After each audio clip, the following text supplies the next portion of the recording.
Kalian pernah membaca buku Saksikan Aku Seorang Muslim? Atau kalian pernah membaca buku Lapis-Lapis Keberkahan? Penulis buku ini dikenal dengan buku-bukunya bertemakan motivasi spiritual, piawai merangkai kisah dengan hikmah. Ya, penulis itu tak lain adalah Salim Afilah. Ya, kali ini lain dari biasanya, beliau menulis buku tentang novel sejarah perjuangan Indonesia. Bagaimana bukunya? Kalian penasaran? Tetap pantengin channel Andi Buku ya.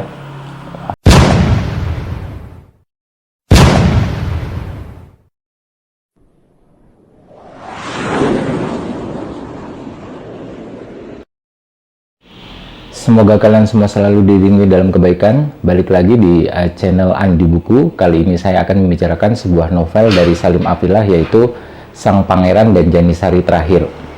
Dimana kalau sebelumnya Salim Afilah ini terkenal dengan buku-bukunya motivasi spiritual, sehingga bisa dikatakan novel Sang Pangeran dan Janisari Terakhir ini adalah merupakan novel karya pertama dari penulis Salim Afilah. Jadi ekspektasi saya itu agak tinggi, jadi penasaran banget nih, kayaknya menarik nih, seru. Jarang-jarang Salim Afilah gitu ya, seorang Salim Afilah yang biasanya menulis buku motivasi spiritual, kali ini menulis novel. Seperti apa bukunya ya?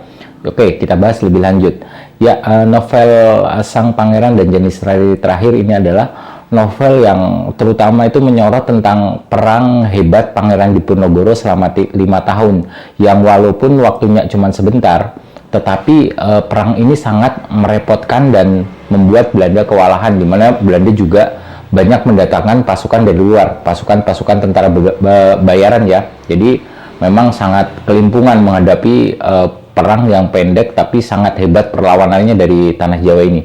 Nah, selain itu, kesan pertama yang saya baca ketika membaca novel Salim Afilah ini adalah yang saya sangat memberikan apresiasi yang cukup lumayan bagus ya, istilah adalah detail sejarah yang dibangun oleh Salim Afilah itu sendiri, dimana sekali lagi saya katakan tak mudah untuk membangun atau menulis ya, melahirkan karya novel bertemakan sejarah, dimana apalagi kayak sejarah Pangeran Diponegoro ini sudah sangat umum gitu ya, apalagi di Indonesia ini sudah sangat umum dan sudah sangat sering diulang di pelajaran-pelajaran sekolah. Itu mesti ada sejarah Pangeran Diponegoro kayak gimana.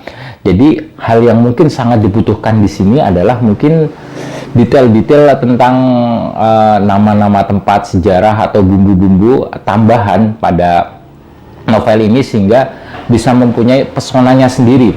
Jadi bisa keluar dari keumuman sejarah yang sudah sangat sering diceritakan. Nah, Salim Afilah ini mempunyai kelebihan untuk itu.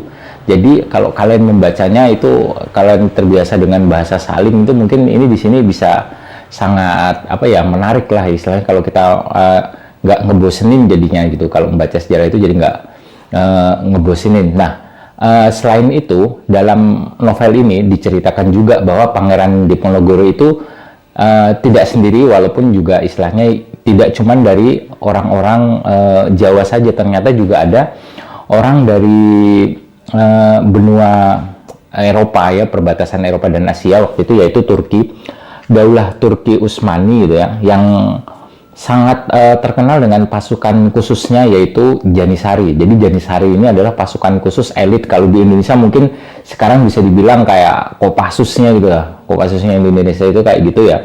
Nah, itu tuh yang memang sudah terbiasa menghadapi perang-perang besar berabad-abad di belahan Asia dan Eropa. Jadi memang sudah sangat teruji, di mana ada memang beberapa Janisari Terakhir yang mendampingi Pangeran Diponegoro dalam perang menghadapi Belanda. Jadi patut sangat kita tunggu bagaimana sebenarnya Salim Afilah ini melukiskan di mana Pangeran Diponegoro ditampingi pasukan Janisari, pasukan khusus terbaik dunia, dengan perang menghadapi Belanda. Jadi bisa kalian cari bukunya di pasaran, masih sangat banyak sekali itu ya buku itu. Ya, akhir kata, doakan semoga channel Andi Buku bisa tetap terus membagikan info-info buku yang menarik. Semoga kalian semua selalu dilindungi dalam kebaikan.